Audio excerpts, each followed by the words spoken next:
Kailangan natin ito binuhusan. 4 ba yung binuhusan? Anong pizza yung buhos natin ito? Mga 15 minutes lang, natapos agad yung pagbakal. So ngayon lilipat naman tayo dito sa kaya pa? Tigil na dong. Binder, tapos tubo. Ito yung tubo, tapos binder. Ito yung ginagamit natin pang bend sa mga malalaki. Yung tinatawag natin na splicing. Ang tawagin sa atin. Ang tawagin sa amin yan, splicing, para yung ating... So right mga Koragon, yung good morning. Good morning sa inyo lahat mga Koragon. So ayun, ngayon, araw ngayon ng 31, October 31, Biyernes ng umaga. So ayan. So ngayon tayo mag-upload ng video dahil last day na lang natin ngayon sa pagtatrabaho dahil maghuhundas na. So ayan, bukas wala na tayong trabaho. Sabado wala na trabaho. Balik tayo Pichatris. Ayan. So ayan yung mga kasama natin, bali nag-ano na sila sa tiris. Yan, naggagawa na sila ng biga, beam sa ating tiris. Ayan, yung mga tropa natin mga kasama. Last day na natin ngayon. So yun nga. So dito nakapapaload kahapon. So ngayon ko i-update ngayong araw na to sa pantay sa taas. Dahil nag-ano sila, nagbabakal na. Ayan. So bali doon sa dulo nakapagbakal na tayo doon. Ayan, binakalan ko yun. So ngayon sila naman itong magbabakal. Right. So pagpasok natin dito sa ating ginagawaan, dito sa ating site, papasok tayo. Ayan sila. So tinatanggal nila yung mga forma dito sa mga siding para pang-forma natin sa ating sa ating biga sa may tiris. So ayan ginagawa namin tatay. Ayan. So tinatanggal na niya para ilipat na naman doon sa taas. So yung ibang parte dito sa slab ng panukod natin na pinakalas ko na para ginamit nga natin doon sa may taas sa kabila. Ayan. So balik kahapon pala dumating yung bakal. So ayan agad 20 pieces na bakal na 12mm tapos 30 pieces na 10mm. So yan na lang yung tira na ubos na naman. So kasi pinagdikit na para may kasana sa taas. So kaya ito tayo ngayon, akit tayo sa taas para makita natin yung mga part na tinarabawan natin. So bali nagpabili pala ako kay sir ng ulam natin mamaya yung manok. Para may ulam man lang tayo pampalakas kasi last day na nila ngayon. So pati rin ako last day na rin pero dito lang ako, stay lang kasi ako So wala akong kasama dito sa loob ng 3 days. Yan. Ito yung ulam. Pagpabili ako ng manok. Adobuin lang natin yan para ayan, masarap yung kainan natin ngayon hapon.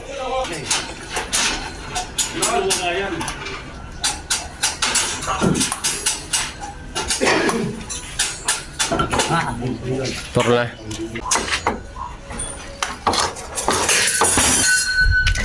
So dito mga Koragon, ito yung in-update ko kayo nito nung last upload natin. So ito na ngayon yung nagawa. Nakapagbakal na. Tapos na na lagyan na ng ng sintada na bakalan na. So forma na lang ang kulang. So kung napansin nyo, kung nakikita nyo yung tansin natin, ayan yung tansin na yan yung taas ng ating ating roping. Yung maging taas. Kung napansin yung taas na yan, yung tansin natin. So medyo malabo lang, pero ayan. So galing dito sa baba, yan, 430 cm taas. So pag galing naman dito sa kabila, magiging 470 yung taas niya para nakastop yung ating roofing pag ganito pababa. Ayan. So tapos ito na yung nagawa dito sa kabila. Ayan. Nabakalan na natin tapos ito na yung sinusunod nila Chris na bakalan.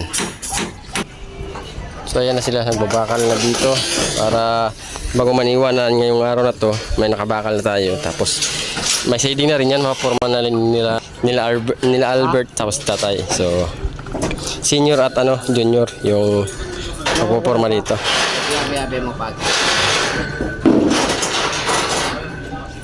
Okay may pangatay. So mapapansin nyo yan, kung itong nakikita nyo, itong naka-hook niyan, yun tinatawag natin na splicing. Tawagan sa amin yan, splicing, para yung ating dugtungan ng ng bakal to bakal, umantay sa maya ang ating stirrup. So pag nilagay nila, makita nyo yan. So nag-splicing tayo dito ng 80 cm, 70 cm. Yan, sa dugtungan, kung tinatawag natin dugtungan, naka-splicing tayo.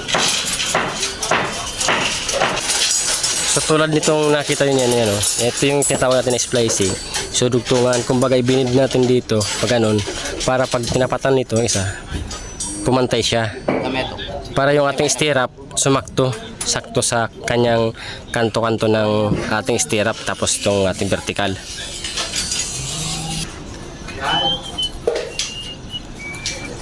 So bali ang ginamit natin dito na bakal, 12 mm. Tapos ating stirrup, siyempre, ano yan, 10 mm lang. Yun naman talaga ang maximum minimum ng ating paggagawa ng stirrup, 10 mm.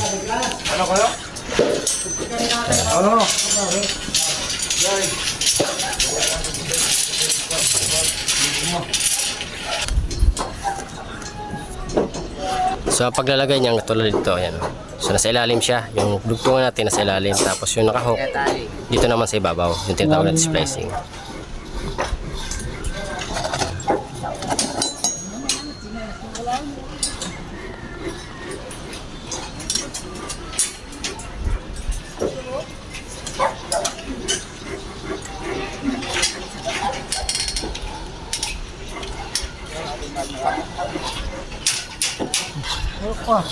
So bali dun, ayun yung itsura dito sa taas. Yan. Tulak ko ko dyan. Mitong-mitong. Itong niya mo. Sige, mitak-mitak lang ha. Okay. Mitak. Posisyon. Wah. Bakit? Takot ka? Nagkukusa na. Malabas na.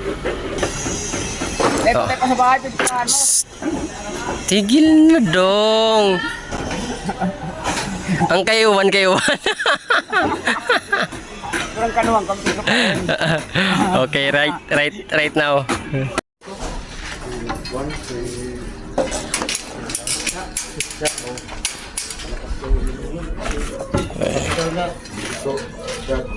Huwag ka na uminom kasi may pasok ako bukas. Uminom pa daw. So pagkatapos nito, susunod naman natin yung kabila. Yun, dito naman tayo maglalagay. So yun mga Oragon, tapos na. So 15 minutes lang, natapos agad yung pagbakal. So ngayon lilipat naman tayo dito sa dito sa maliliit na to. Tapos doon para may lagay naman natin yung para dito sa vertical na to. Yan, so tapos na agad. Na-fix na. So yun dito. 16 mm pa rin natin paro. 16 na dito. Oh, 16 dyan. Ay kabit. Patulong ka na lang kaya. Yan, sumatin mo na yun dyan. Kuya Cruz, dito nakatutok. Oo. Tuloy ko na, no? Gawa ka lang dyan. Pinta. Wag. Para sa stirrup natin. Mga siguro. Ano ba ang taas nitong mo? Itong isa? Dito pwede. Ha? 20. 20 cm no? Pwede. Oh, kasi ito nasa 30. Kasi ano to eh, nasa... Building. 20. Ha? 28? Mga 20 cm pwede no? Okay. Pwede kasi nakangat na. Oo, sige. Tayangat pa naman natin to eh. Para nakangat. Okay. So, yun na. Gagawin pa dito. So, bali nakangat tayo dito ng 2 inches. Tapos doon 2 inches din. Pero doon nakadrop yun para pares pantay itong natin. Dahil sa kinukuha natin yung yung pagkikisami, hindi na bubangga itong area na to. So, yun.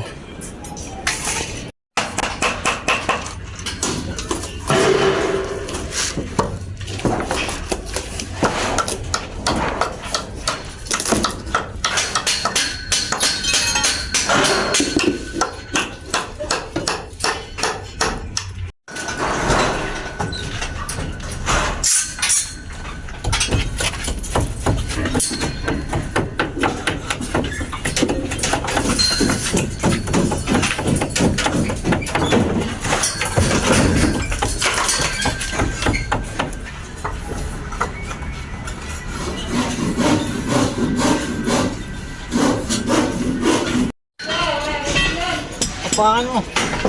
Madaling ka niya. Oh, umusog.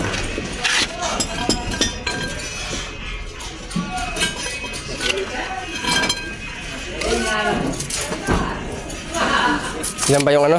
15? Okay, 15 yung pinakaon natin, para sakto lang.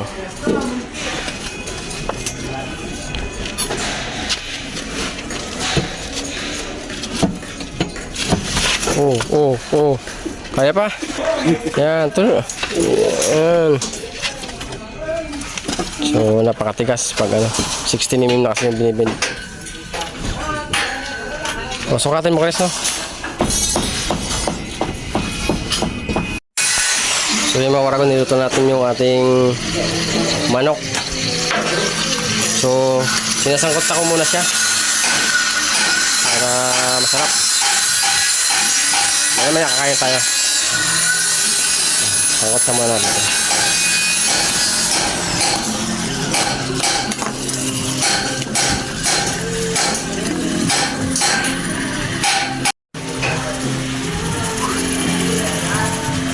Dito tayo. Nabagkatrabaho pa sila.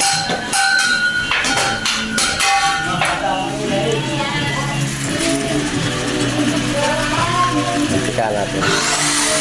Toyo. So yung mga karagon, alauna na. So umpisa naman tayo ng trabaho. Si tatay. Magawa na sila ng forma. Tapos pabaklas na rin. Pinalabas nila yung kasi nasa ano na siya, nasa 20 days mahigit na itong ating slab. So pwede na itong karasin. Tapos tukot ng solid jack yung mga biga. So gano'n lang yung kami natin dito. Tukuhanan nila yung forma na pwede gamitin din sa ginagawa natin overhead ng ating mga biga dito sa ginagawa natin mga materis. Nila yung mga siding. Dalagay lang tayo dyan ng ano, ring jack.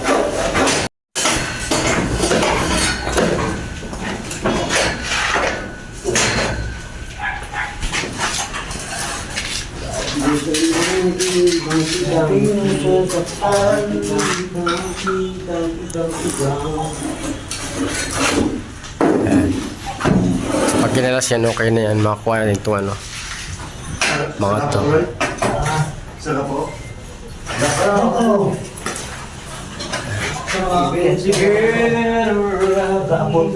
Oh.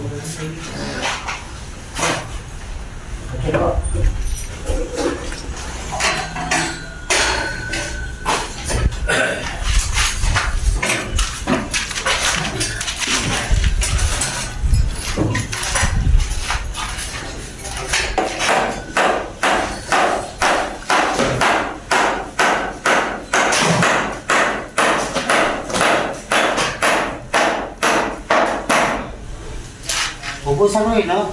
Ayun.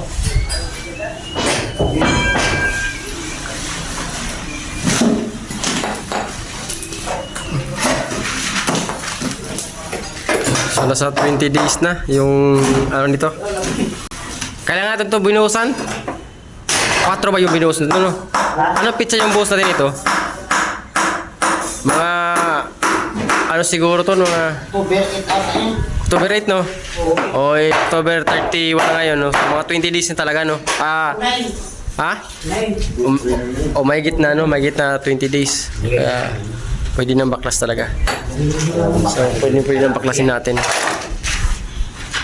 Ayan, so ang ano ko sana ito 15 days. So sumubra pa nga. Mahigit na 15 days. Kaya ayan. Ang ginamit na buhos dito, ano yan? Kaya 3,000 piece ay yung ginamit dito na pambuhos.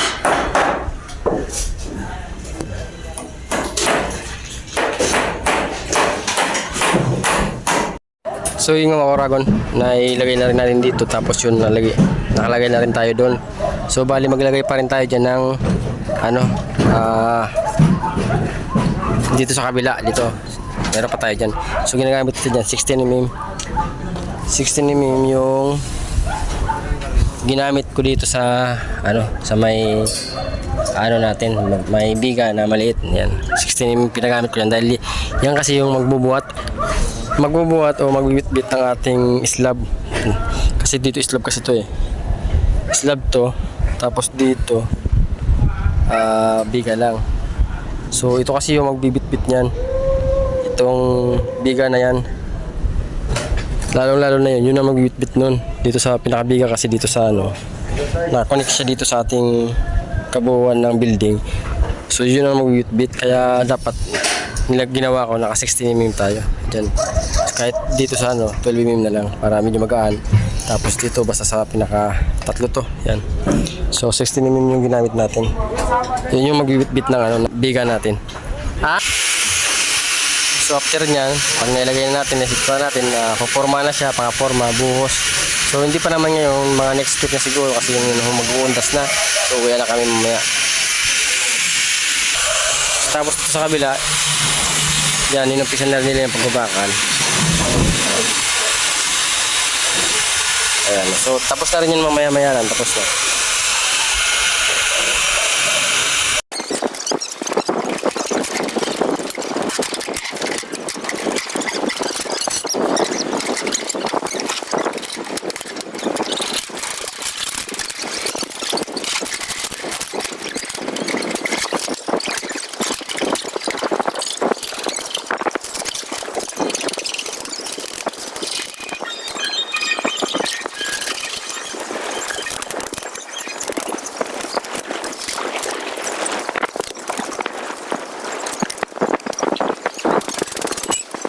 Ayan, so yan mga orago, natapos na rin natin yung pagbakal dito sa bitbit ng ating beam. Tapos may isa pa pala doon, hindi pa nabakalan. So ginagawa pala ni Chris. Dito sa kabila, ganoon na rin, natapos na rin. Yan. So tapos ng bakalan. So ngayon ang naman namin ngayon, naglagay naman kami ng stopper o staka ng ano para hindi sumabit yung ating mga bakal o stirrup dito sa may runner natin. Naglagay tayo ng mga ito, so, yung pinagawa natin na staka or stopper ng ating mga pang beam, pambiga. Yan. So dito nakapaglagay na tayo. Ayan. Tapos dun. So ganun ginagawa natin para di sumabit yung ilalim, para di pag binuhusan, pag binaklas di makita yung mga bakal. So nakaangat siya ng mga 1 inches o 1.5 inches pa nakaangat para di sumayad. Nasa gitna siya ng ng buhos. So ganun din sa kabila. Ayan. Para sabit na sabit talaga. Di kalawangin agad yung yung mga bakal natin.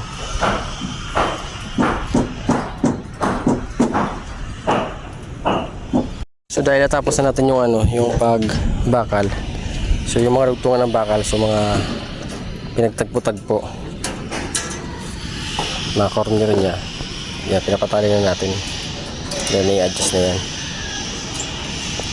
So bago kasi natin itatali mga corner, kailangan tatalian muna natin lahat para kung may diferensya may i-adjust. So tulad yan, na-adjust natin, okay na. So tali na yan mga corner. So mandi nito, sigurado magbubuhos kami nito.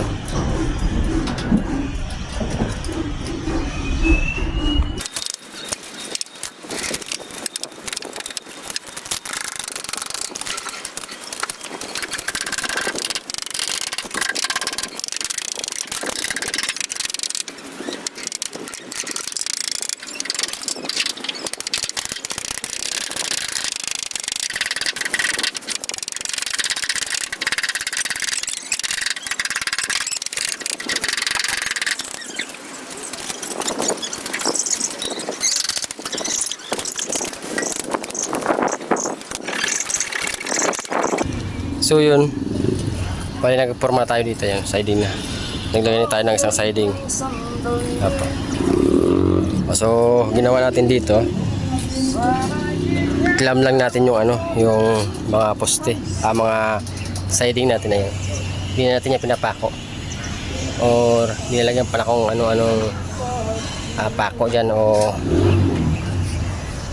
brace. So ang ginagawa ko, tubo lang. Ayan. Saling natin papunta dito. Ayan. So stop na muna tayo dito dahil mag-alas 5 na. So syempre uuwi pa. Ayan, uuwi pa. So ano pa lang pala ngayon? Webis pa lang, no? Kala ko Biyernes na. So Webis pa lang pala ngayon, 31. So pasensya na kanina yung sinabi kong ano. Biyernes. So ano pa lang pala ngayon? 31, Webis pa lang. Ito na yung nagawa natin maghapon. So yan, ito yung maghapon na ginawa yan. Tapos ito paikot na to. Tapos itong vertical na yan.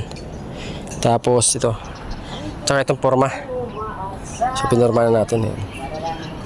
So mga Monday nito, baka makapagbuhos kami, or Monday o Biyernes, Martes makapagbuhos kami dito sa area na to. Tapos may sabay na rin tong ito. Pati yun, baka may sabay na natin. Kung kaya nito may sabay. Para pati yung papurman pa natin yun. Para continue na.